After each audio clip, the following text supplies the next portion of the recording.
ఓం శ్రీ గురుభ్యో నమః. శ్రీ శ్రీ శ్రీ యోగి రామానంద గురుపాదుకా పూజయామి.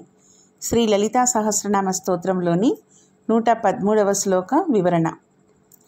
అగ్రగణ్య అచింత్య రూపా కలికల్మషనాశిని కాత్యాయని కాళహంత్రి కమలాక్ష నిషేవిత. ముందుగా అగ్రగణ్య, ప్రథమంగా గుర్తించబడినది అని అర్థం. సర్వ సృష్టికి మూలం అమ్మవారు కాబట్టి అమ్మవారికి ముందు ఎవరూ ఉండటానికి అవకాశం లేదు. కాబట్టి ఈ సృష్టికి ముందు ఉండేది జగజ్జనని అయిన అమ్మవారే. దేవతలను లెక్క పెట్టేటప్పుడు ప్రప్రథమ స్థానం అమ్మవారిదే. అందుకని అమ్మవారు అగ్రగణ్య. సుషుమ్నా మార్గం వెంబడి ఉండే షట్చక్రాలకు పైన సహస్రారంలో ఉండే సదాశివునితో కలిసి ఉంటుంది. కాబట్టి ఊర్ధ్వంగా ఉండే వెన్నెముకలోని సుషుమ్నా మార్గంలో ఉత్తర దిక్కున లేదా అగ్రమున గల సహస్రారంలోని బిందువునందు ఉండేది. కాబట్టి అమ్మవారు అగ్రగణ్య. సూక్ష్మాతి సూక్ష్మ లోకాలకు ఇంకా పైన ఉండే కారణ లోకాల నుండి అన్ని రకాల లోకాలను సృష్టిస్తుంది. కాబట్టి అమ్మవారు అగ్రగణ్య.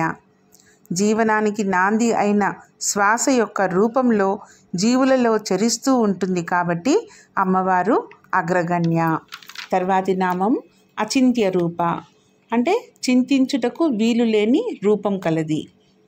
చింతన చేసి చూడగలిగిన, అర్థం చేసుకోగలిగిన రూపం కాదు అమ్మవారిది. చింతన చేయడం ప్రారంభిస్తే, నిర్వచించడానికి ప్రయత్నిస్తే దక్కేది కాదు అమ్మవారు. ఏదైనా ఒక వస్తువు కోరినప్పుడు కూడా ఇంతే. కోరేవాడికి కోరబడేదానికి మధ్య దూరం పెరుగుతుంది. అందుకే చింతన ఆగినప్పుడు అమ్మవారు ఉండటం ప్రారంభమవుతుంది. అంటే స్వంతం చేసుకుందామనే మనస్తత్వంతో పట్టడానికి ప్రయత్నం చేస్తే దక్కేది కాదు అమ్మవారు. పరమేశ్వరి నిర్గుణ స్వరూపిణి కాబట్టి చింతించడానికి వీలు లేదు, రూపం లేదు. ఈమె అవ్యక్త స్వరూపిణి, పంచభూత భావన లేనిది, మనసుకు వాక్కుకు కూడా కారణమైంది. అంటే వాటికన్నా పురాతనమైంది. కాబట్టే ఇంద్రియాలతో ఆత్మను తెలుసుకోలేము అంటోంది కఠోపనిషత్తు.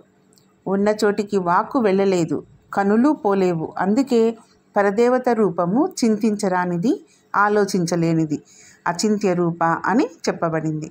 తర్వాతి నామం కలికల్మషనాశిని. కలియుగ సంబంధమైన మలినాలను పోగొట్టునది అని అర్థం. కలియుగంలో పాపాలు ఎక్కువగా ఉంటాయి. ఎందుకంటే ధర్మము చాలా వరకు నశించిపోతుంది. ప్రజలకు పాపభీతి ఉండదు. ఐహిక సుఖాల మీద వాంఛ బాగా పెరుగుతుంది.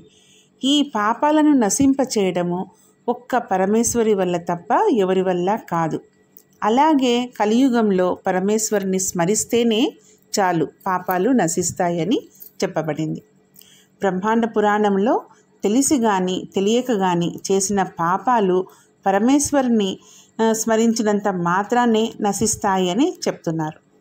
ఒకరు కాక ఇద్దరుంటే ఆ ఇద్దరి మధ్య ఏం తేడా ఉందో తెలుసుకోవడానికి ప్రయత్నించడం అన్నది కలియుగ లక్షణం.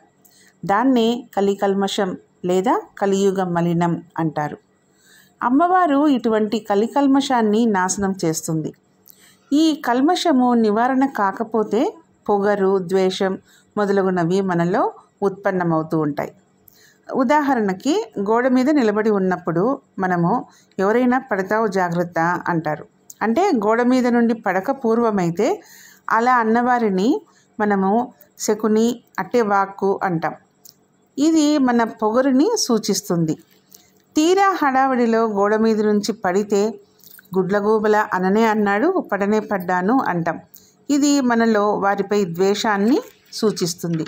కలి అంటే మాయ అని అర్థం. చెప్పుకుంటే మాయా సంబంధమైన అజ్ఞానాంధకారాన్ని పోగొట్టే జ్ఞాన ప్రకాశిక అని అర్థం చెప్పుకోవచ్చు. కలియుగ మలినాలను పోగొట్టినది, మాయను తొలగించు జ్ఞానస్వరూపిణి అని ఈ నామానికి అర్థం. తర్వాతి నామం కాత్యాయని. కతుడు అనే మహర్షి కుమార్తె కాత్యాయని. నిరంతరము కన్యత్వమునే కోరి పరాధీనత లేనటువంటి స్వాతంత్ర్యం కలది కాత్యాయని.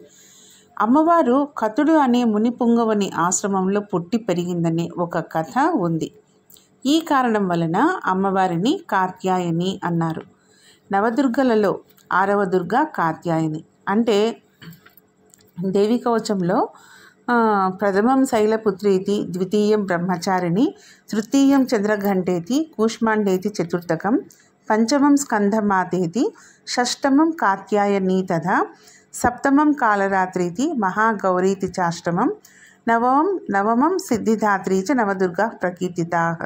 ఈ విధంగా నవదుర్గలలో 6వ దుర్గ కాత్యాయని. భండాసురాది అజ్ఞాన భావాలను సంస్కరించి పరిష్కరించడం కోసం సకల దేవత సమిష్టి రూపంగా చితగ్ని కుండంలోంచి ఆవిర్భవించిన అమ్మవారిని కాత్యాయని అని కూడా అంటారు. తర్వాతి నామం కాలహంత్రి, అంటే కాలమును హరించునది అని. కాలము అంటే మృత్యువు. అటువంటి మృత్యువుకు కూడా మృత్యువు ఆ పరమేశ్వరి. అందుచేతనే కాలహంత్రి అనబడుతుంది. ప్రళయం సంభవించినప్పుడు అన్ని జీవరాశులతో పాటుగా దేవతలు కూడా నశిస్తారు. అప్పుడు మిగిలేది ఒక పరమేశ్వరియే. అందుకే ఆమె కాలహంత్రి అనబడుతుంది. కాష్ట అంటే 18 రెప్పపాట్ల కాలమట. కల అంటే 30 కాష్టల కాలం. ఈ రకంగా కాలంలో మార్పులు కలిగిస్తుంది. క్షణాలు, విఘడియ, ఘడియ, జాము, పగలు, రాత్రి, తిథి, పక్షం, మాసం, ఋతువు, ఆయనం, సంవత్సరం, ఈ రకంగా యుగాలు, కల్పాలు అంటూ కాలంలో వివిధ రకాలైన తేడాలను చూపుతుంది. ఆ పరమేశ్వరి కాలాన్ని మృంగేస్తుంది. మనుషుల మధ్య జరిగే సంభాషణాదులలో వాగ్దేవిగా ఉండి సంభాషించే వారికి గుర్తు రాకుండా కాలాన్ని హరించేది కాబట్టి కాలహంత్రి అని కూడా ఒక అర్థం.